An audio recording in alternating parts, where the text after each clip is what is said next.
Hey fishy people, welcome back to the channel. I'm coming at you with another 365 days of fish keeping.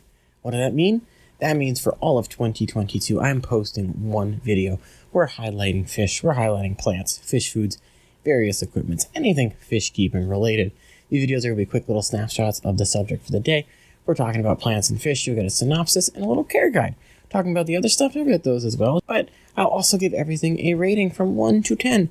Based on my personal preference, how much I like something.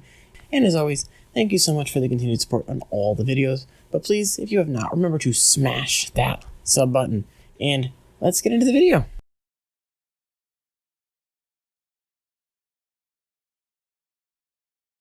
For this video, I want to look at an extremely popular fish in the hobby, and one that I think a lot of people start with. That is, of course, the zebra Danio, or Danio rubiro. I'm putting the name on the screen because I probably got that wrong. They're also known as the striped Danio or zebrafish.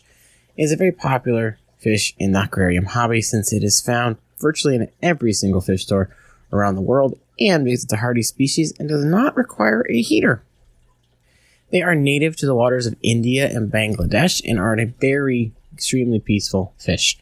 Given the activity level of this fish, they're going to stand out in even the most densely populated tanks and densely heavily planted tanks. These fish have a silver to silver gold body and also have a stunning deep black horizontal stripe along the whole entire length of their body, which of course is where the name zebra Danio comes from. There are also 7 different types of the zebra Danio, including the albino, the leopard, the longfin, and so many more.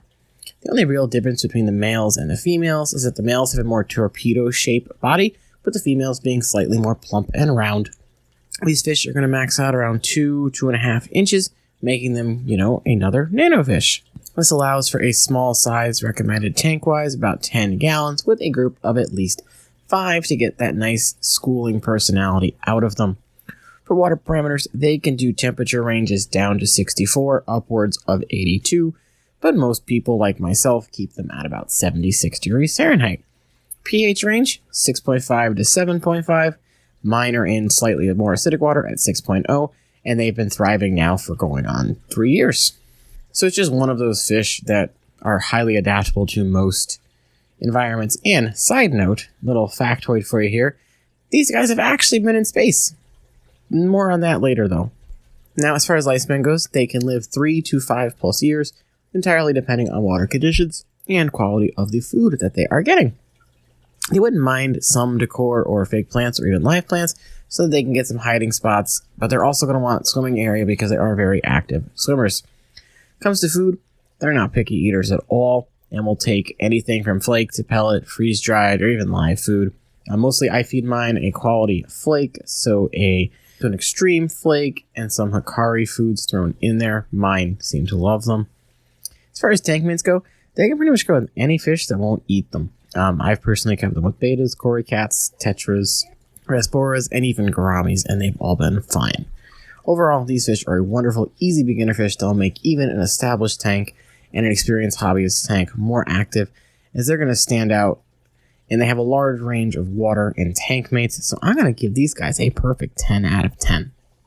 As always, thank you all so much for the support on all the videos. Remember, if you have not already, to hit that like button and leave a comment down below. Let me know your opinion on the zebra Danio. And of course, if you're new here and you enjoy the content, please think about hitting that sub button. And as always, guys, I will see you in the next one.